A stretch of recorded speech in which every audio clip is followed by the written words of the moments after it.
Hoy le damos la bienvenida a Bercely Melina. Ella es una psicóloga egresada de la UEMEX, cuenta con una especialidad en género. Tiene además una maestría en educación y otra maestría en psicología. Ha trabajado como docente a nivel secundaria. También ha estado involucrada en nivel medio superior como jefa de docencia en un CECITEM. Ha estado en el West Huixquilucan como docente. También ha estado como tutora principal y en la UDEMEX como asesora. Es un placer para nosotros tenerte, Melina, acompañándonos, y te queremos agradecer por ese tiempo que nos has compartido, que nos has dedicado para poder realizar esta labor. Antes que nada, Melina, me gustaría preguntarte cómo te encuentras el día de hoy. Muchas gracias, estoy bien, me parece que estoy muy tranquila, me da mucho gusto que me hayas considerado para esta entrevista y pues lo único que espero es poder pues apoyar tu proceso de aprendizaje, también aprender cosas porque creo que el hecho de conversar con alguien siempre te enseña algo nuevo, entonces pues con todo gusto de participar contigo, muchas Y gracias. bueno, entre las primeras preguntas que quería comentarte es primeramente, ¿cuántos años llevas realizando esta labor? ¿Cuántos años llevas tú trabajando en el nivel educativo y actualmente en qué instancias estás trabajando, estás laborando? Bueno, yo empecé a trabajar, egresado de la facultad, empecé a trabajar en escuelas, en instituciones, empecé en una secundaria y llevo aproximadamente 11 años trabajando en instituciones educativas y actualmente me encuentro trabajando como asesora en la Universidad Digital del Estado de México y como orientadora educativa en un centro de bachillerato tecnológico. En el caso del centro de bachillerato tecnológico en modalidad híbrida por la cuestión de la pandemia y en la en la Universidad Digital del Estado de México como asesor en línea por pues la propia filosofía de la escuela. Perfecto. Ok, Bercely, de hecho me gustaría centrarme un poco más en tu labor como orientadora y quería preguntarte cuáles son los cargos, cuáles son los trabajos que tú desempeñas. Es un centro de bachillerato tecnológico, pero la labor que nosotros presentamos va por fases. Cuando nosotros recibimos un grupo, lo primero que tenemos que hacer es diagnosticar al grupo.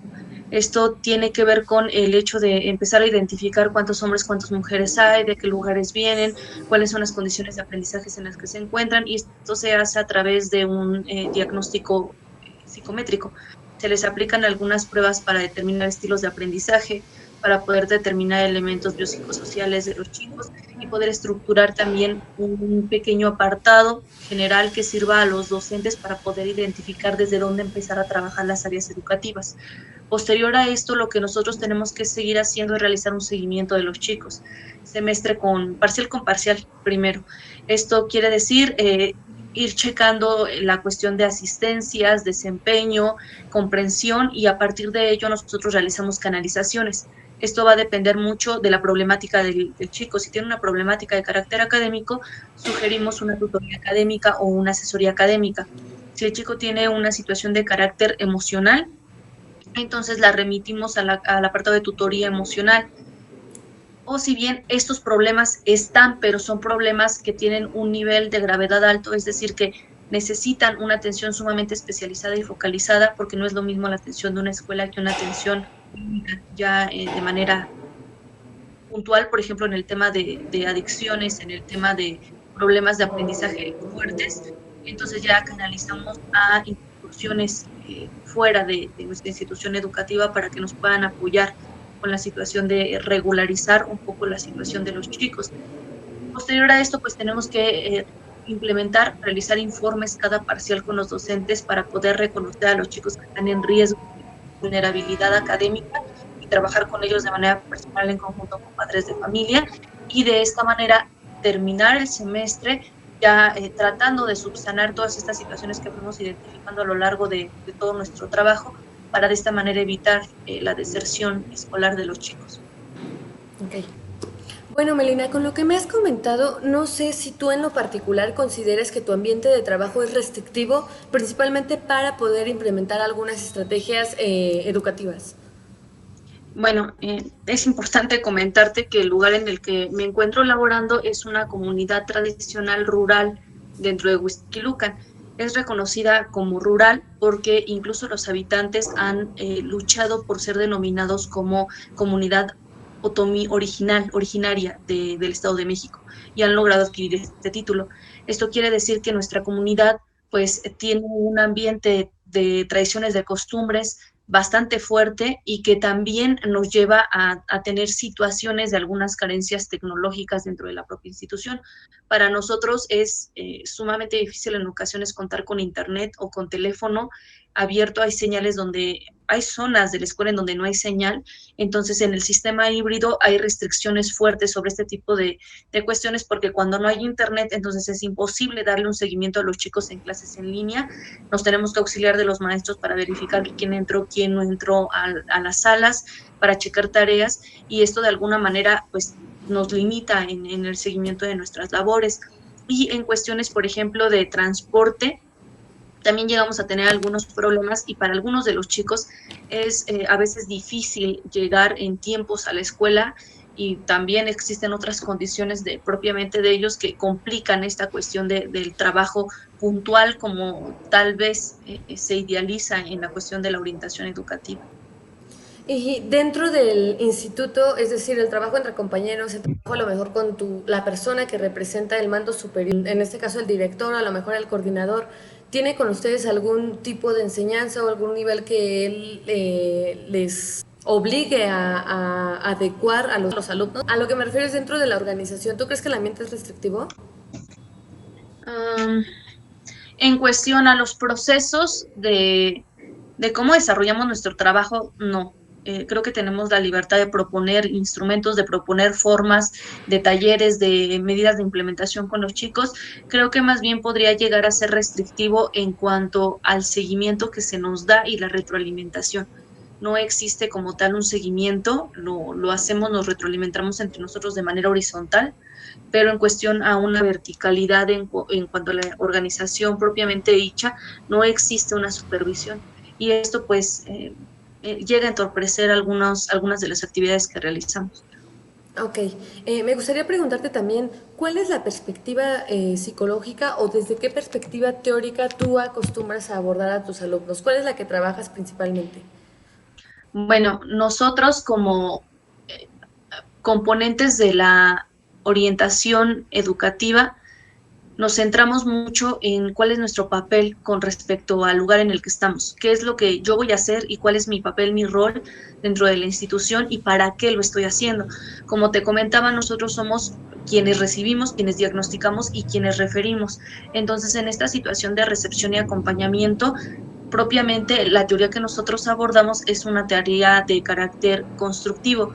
Personalmente lo abordo desde el aprendizaje social, y esto tanto desde la perspectiva de Vygotsky como de la perspectiva de Bandura, en tanto que se refiere a la interacción que tiene el individuo con su medio para poder facilitar el proceso de aprendizaje. Como equipo de orientación educativa no nos podemos centrar únicamente en la cuestión del aprendizaje, porque no somos docentes frente a aula, pero sabemos que es algo importante para el desarrollo de nuestro trabajo, y no podemos dejar fuera la situación de cómo los ambientes externos de nuestros alumnos intervienen en sus procesos de aprendizaje, porque entonces estaríamos negándonos a que ellos están influenciados de manera directa o de manera indirecta por estos ambientes, y que estos ambientes repercuten en cómo ellos llegan a la escuela. Entonces, para mí, para nuestro equipo, en un momento determinado es importante abordar una teoría que logre rescatar los ambientes externos del individuo y que logre recuperar también esos elementos cognitivos que traen los chicos para poder integrar algo y poder llevar a cabo un mecanismo de intervención con ellos. Entonces, nosotros rescatamos el constructivismo del aprendizaje. Desde lo particular nos enfocamos en el aprendizaje social de los chicos, y si tenemos que abordar a lo mejor un tipo de constructivismo, porque también estaríamos hablando de muchas corrientes, estaríamos hablando del tipo dialéctico, que es el que se enfoca en los factores o las relaciones de los factores internos y externos, de los ambientes sociales, de los ambientes propios de la cognición del chico, que les permiten de alguna manera integrar un proceso de aprendizaje global. Ok, perfecto. De esta perspectiva que me comentas, ¿cuáles consideras tú que son las ventajas que se emplean y cuáles serían las desventajas que tendría emplear otro tipo de metódica para estos alumnos?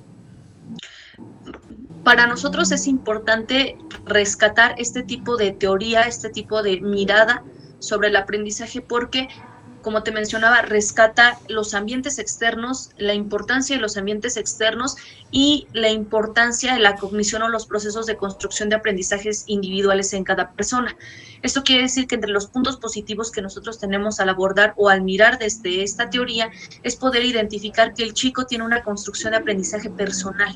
O sea, él tiene un proceso, él va avanzando a su ritmo, él tiene una forma en que va construyendo ese aprendizaje, en que le resulta significativo o no, pero esto también va a ser relacionado, va a tener una influencia por el ambiente externo al que él se encuentra involucrado. Si hay una problemática social fuerte en casa, en el entorno en el que vive, este probablemente tenga una parte de el que ver con cómo el individuo reacciona a su medio. Entonces, estos son los puntos positivos que nosotros podríamos o que yo podría identificar dentro del constructivismo dialéctico.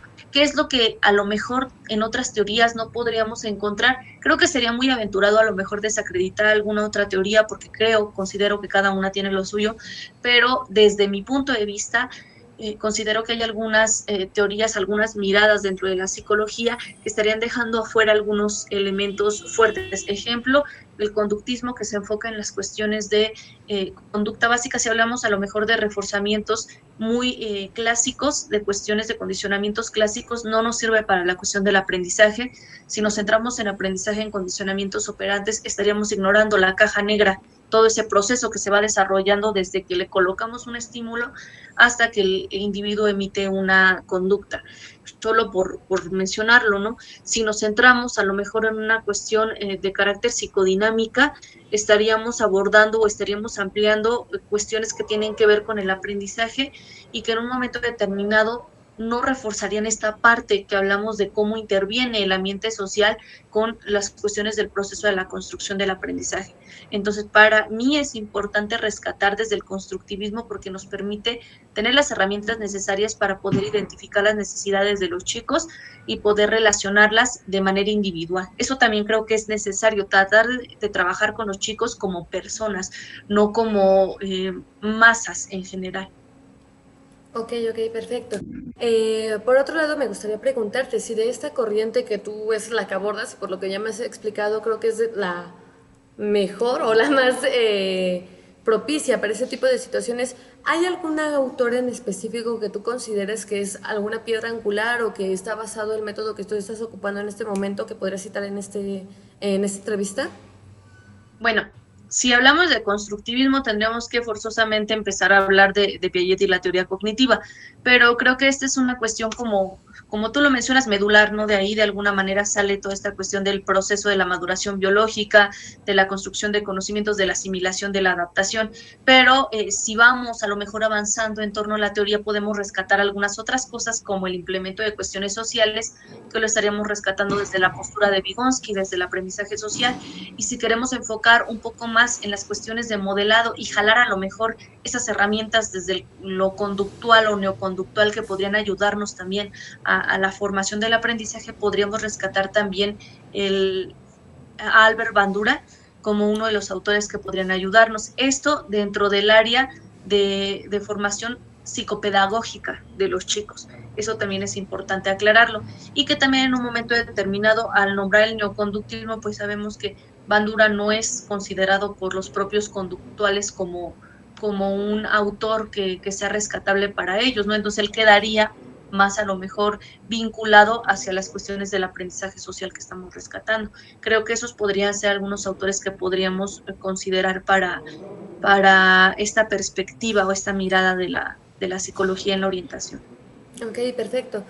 ¿Cuál consideras tú que serían como las principales aportaciones que tú estarías dando en este caso al trabajo social o a la sociedad en la cual tú te estás desarrollando? ¿Cuáles son las principales aportaciones que nosotros logramos con este trabajo? Bueno, el proceso de enseñanza es un proceso vital en cada una de las personas, independientemente de si es educación formal o no.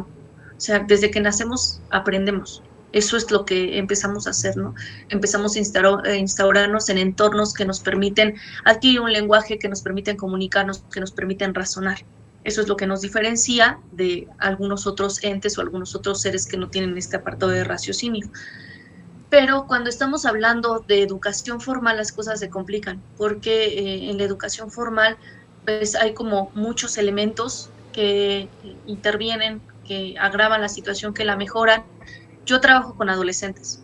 Considero firmemente que el trabajo que yo desarrollo tiene pues consecuencias en la vida de ellos de manera positiva o negativa. Es decir, ellos terminando la preparatoria pueden integrarse a un ambiente laboral. Nuestra preparatoria tiene carrera técnica, entonces pueden incorporarse al ambiente laboral, pueden estudiar un nivel universitario o pueden dedicarse a alguna otra cosa que no tenga que ver con su carrera técnica.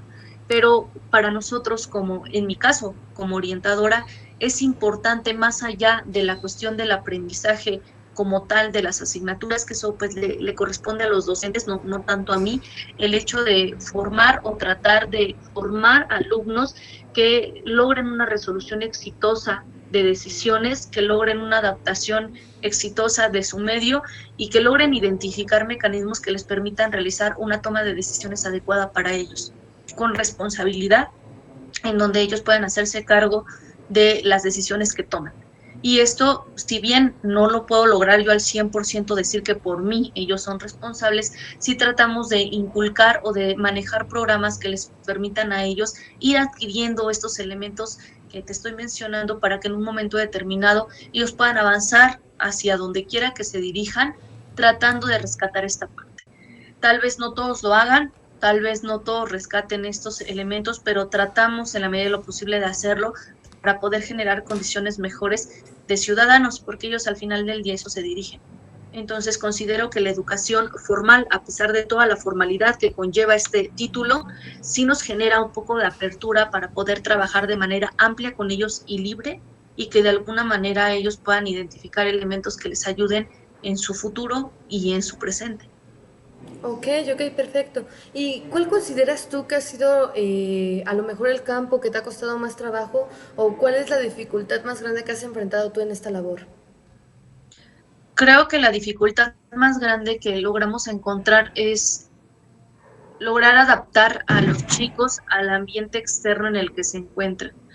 Nuestra preparatoria, te comentaba, está en un lugar de carácter rural, pero estamos como en un punto muy específico de la población. Estamos en una cuestión rural, pero al lado tenemos la cabecera municipal y a un lado tenemos Naucalpan de Juárez, que es una zona pues bastante urbana, y entonces tenemos una pluralidad en la institución. Los problemas que nosotros enfrentamos como institución son diversos. Y con respecto a los estudiantes, pues son principalmente cuestiones de adicciones, cuestiones de embarazos no deseados, cuestiones de abandono por situaciones económicas de los padres de familia. Tenemos jóvenes de 16 años haciéndose cargo de la familia completa, trabajando la mitad del tiempo, estudiando la otra mitad, y esto de alguna manera u otra se involucra con sus procesos de aprendizaje. Entonces, para nosotros, bueno, para mí, es complicado de alguna manera tratar de trabajar este ambiente de la orientación educativa cuando existen elementos fuertes que escapan de nuestras manos y que escapan incluso de las manos de los adolescentes para poder enfrentarlos en el cotidiano. Entonces, observar este tipo de problemáticas creo que es de los retos más importantes que nosotros, que yo he observado como orientadora. Creo que el poder permanecer en ocasiones solamente como observadora de estas condiciones en las que se encuentran, tratar a lo mejor de dar el acompañamiento, pero sin embargo seguir siendo observadora es uno de los mayores retos que ha afrontado dentro de este papel en la orientación educativa. Ok, preciso. Esto va a otra cuestión que te quería señalar. Por lo que estuve investigando, uno de los institutos, principalmente en el que tú te desarrollas como orientadora, se encuentra ubicado cerca de San Cristóbal Textolcuen, a un lado de la Magdalena, de Agua Bendita, de Naucalpan de Juárez, que como tú bien lo mencionas, es uno de los municipios más instrumentalizados de la CDMX y también es una de las ciudades señaladas como peligrosas entre las 6 ciudades más peligrosas que existen de hecho en el país. ¿Tú consideras que esta variedad que hay entre los alumnos de que vienen de diferentes zonas, de que su entorno social es diferente, tiene un impacto al momento de crear estrategias de aprendizajes en ellos? ¿Hay diferentes maneras de aprender o incluso diferentes maneras de desarrollarse dentro del instituto, dentro de la institución educativa? Creo que hay puntos de intersección y puntos en donde sí existe una diferencia muy grande. Ejemplo, en nuestra institución tenemos mucha gente en Naucalpan, yo creo que la mitad de población de allá, y la mitad de población del sector de Huixquilucan, de zonas principalmente pueblos cercanos, ¿no? Entonces uno pensaría que la cuestión en cuanto a gustos, intereses de los chicos se dividiría en estos dos sectores, pero no lo es tanto así. O sea, hay puntos en donde concuerdan mucho, hay puntos en donde se disparan completamente, cuestiones, por ejemplo, de gustos musicales, elementos logran compartirlos entre ellos, pero incluso tenemos alumnos que no han salido del pueblo en el que viven, ¿no? Y que esto de alguna manera genera, pues, una visión distinta de su vida, de su futuro, de lo que ellos quieren hacer con respecto a otros chicos que ya están pensando en otras situaciones y en qué van a hacer a futuro. Tenemos también alumnas que ya son madres de familia, que ya no están viviendo con papás, alumnos que están manteniendo. Entonces esto por supuesto que cambia la perspectiva de vida de un adolescente criando a un niño, un adolescente trabajando y pagando la renta de toda la familia con la que vive, pues te cambia mucho la forma en que tú observas, a diferencia de un niño que vive en el pueblo, que tiene 15 años, que es hijo único, a un chico que viene de la zona barrial, que es la tercera escuela que visita la de nosotros, y que las ocasiones en las que ha sido retirado de las escuelas ha sido por problemas de conducta, por ejemplo. Entonces, esto sí genera una diversidad en cuanto a los alumnos que tenemos, pero logras identificar también que a pesar de esa diversidad, ellos tienen una facilidad increíble para la socialización. Entonces todos pueden platicar entre todos y entenderse, a pesar de que entenderse en cuanto al lenguaje, a pesar de que no estén viviendo las mismas cosas. Wow, ok, perfecto. Y entonces, en estas circunstancias, ¿tú cuáles consideras que han sido las fuentes de conflicto que han surgido en clases? Considero que nosotros tenemos un programa de mediación educativa. Este programa de mediación es para aprender a resolver los conflictos que hay entre los chicos. Y lo que nosotros podemos identificar que surge más como conflictos es una cuestión de falta como de acuerdos, fallas en la comunicación de los chicos.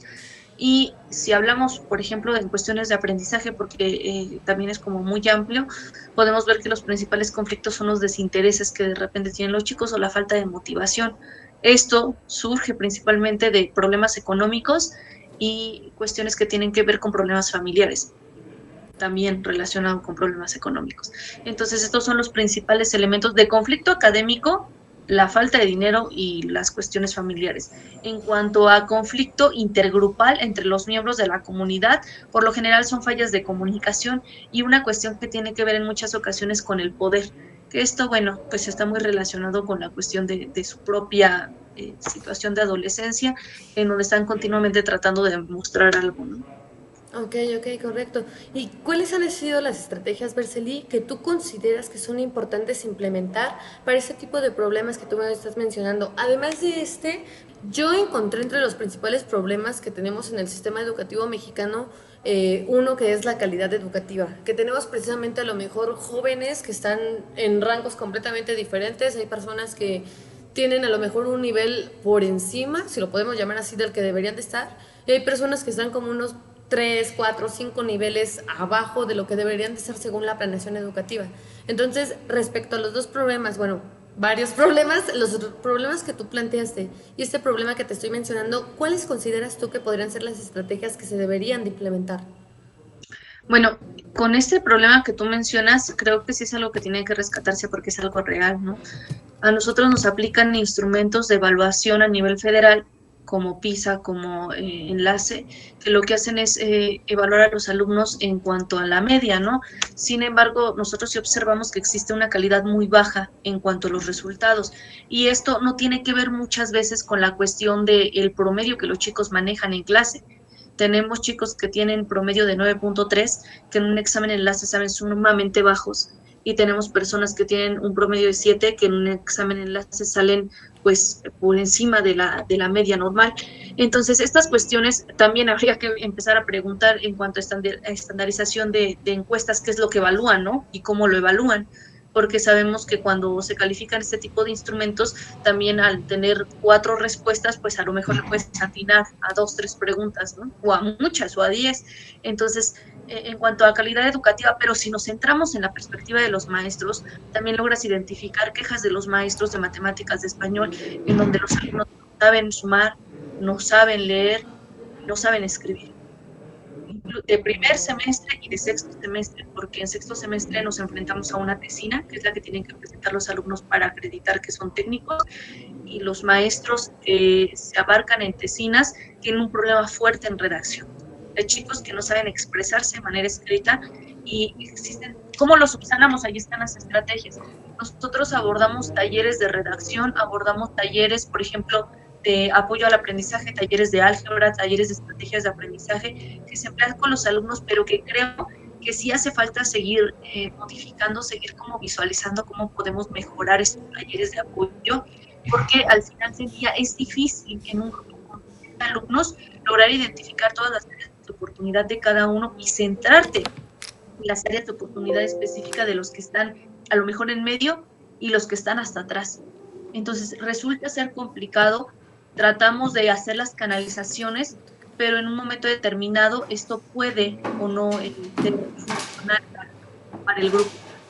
Creo que dentro de las estrategias, esas son las que te podría nombrar, esas son las que podríamos rescatar, pero considero que sí tenemos que realizar constantemente una reevaluación de estas estrategias y una implementación a lo mejor de nuevas estrategias para poder mejorar realmente la situación en la cual nos encontramos a los alumnos de nivel medio superior, que al final del día pues van para nivel universidad, ¿no? Entonces es un problema que continúa hacia los niveles posteriores y que viene, por supuesto, de un nivel básico.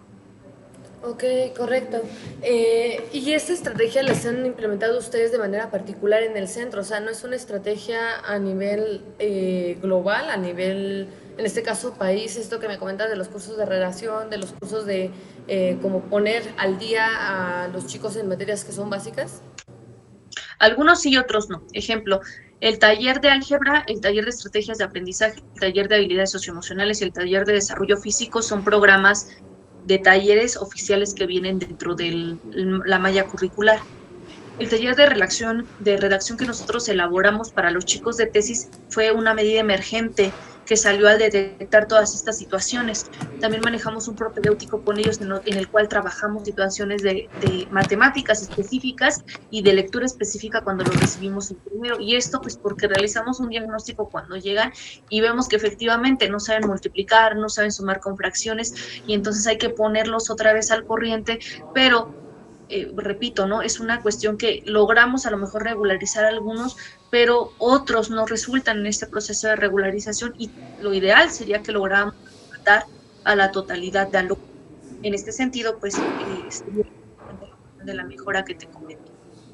Acabo de escuchar todo lo que me has comentado sobre este enfoque psicológico que tú manejas, pero realmente yo como estudiante de primer trimestre, como una persona que apenas está acercando a estas bases teóricas, considero que muchos de los problemas educativos actuales podrían solucionarse desde una perspectiva humanista.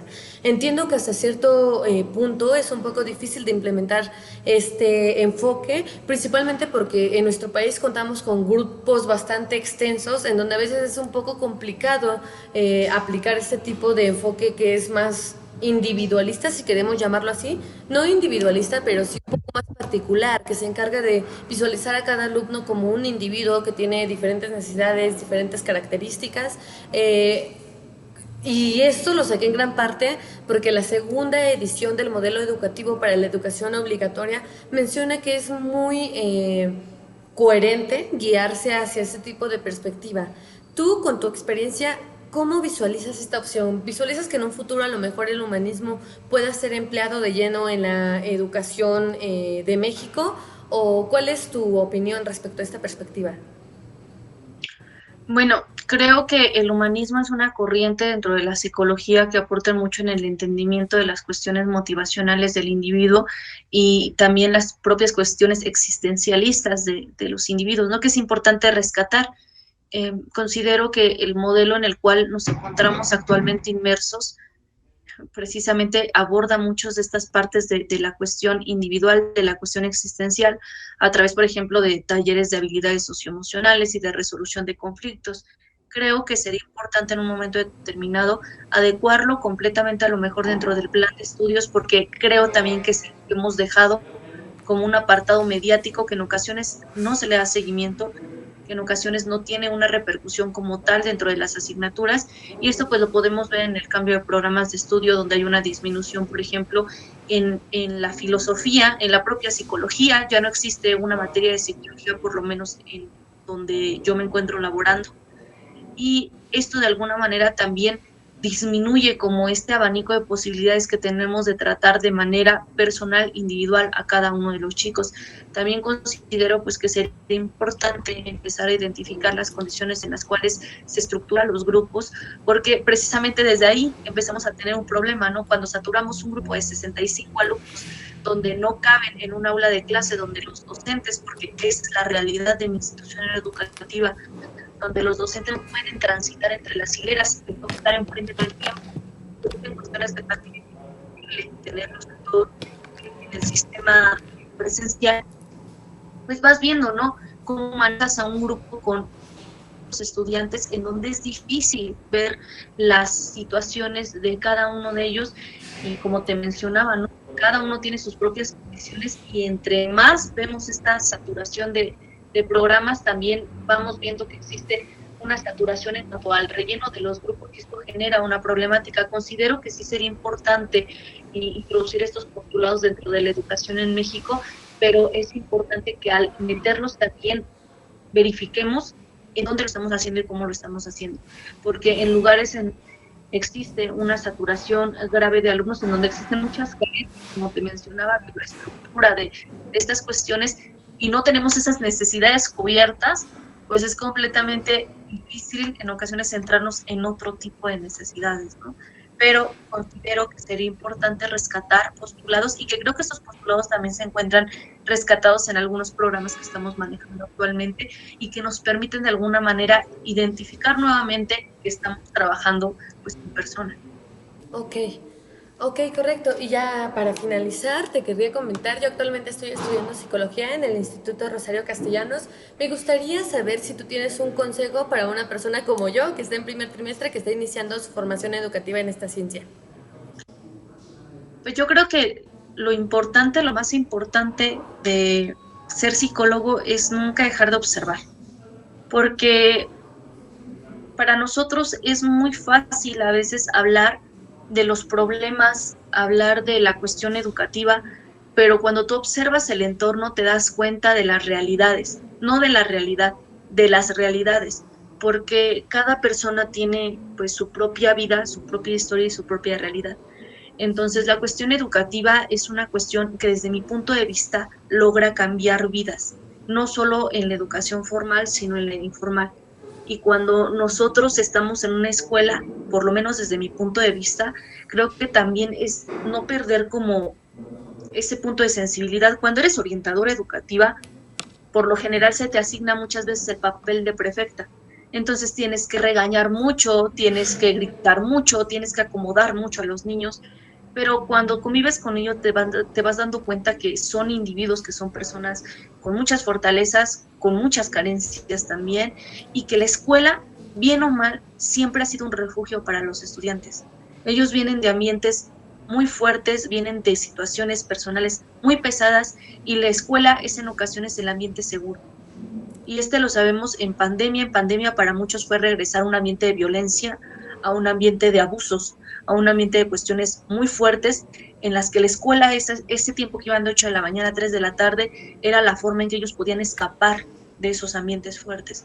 Entonces, mi consejo para alguien que se va a dedicar a la psicología educativa es eso: no olvidar nunca que estamos trabajando con seres humanos, y que estos son seres humanos con necesidades específicas, y que lo que nosotros hagamos con una persona, porque trabajamos con individuos, de alguna manera va a repercutir, a lo mejor no en todo, a lo mejor no en el 100% de su vida, pero a lo mejor en un 1% de su vida sí logras repercutir, sí se va a acordar a lo mejor de alguien que fue muy gritón, pero a lo mejor alguien que escuchó cuando en un momento determinado tuvo un problema, o que entendió que tenía un problema de aprendizaje y remitió, y no lo dejó pasar como todo el mundo lo dejó pasar. Entonces creo que es una carga importante la que tenemos en el sector educativo, ya sea en el formal como yo, que está en un estructurado, o en un USAER que trabaja con necesidades especiales, porque, o en un apartado de escuela para adultos que también trabaja con otro tipo de necesidades, pero creo que al trabajar con personas no debemos de perder de vista eso, que estamos con personas y que en un momento determinado lo que nosotros elijamos, lo que nosotros hagamos con ellos, pues va a tener repercusión en nuestra vida, en cómo vamos a ir afrontando posteriormente lo que vamos a hacer y también en la vida de los otros. Ok, perfecto. Bueno, Melina, pues esto sería todo de mi parte. Agradezco muchísimo que me hayas prestado unos minutos de tu tiempo para poder resolver esta entrevista. Considero que fue muy enriquecedora. Nada, no me resta más que despedirme de ti y agradecerte nuevamente por el tiempo que me prestaste. Sí, claro que sí, no te preocupes, estamos para apoyarte y lo que necesitas, pues, con todo gusto. Muchas gracias Vale, por considerarme y te deseo mucho éxito.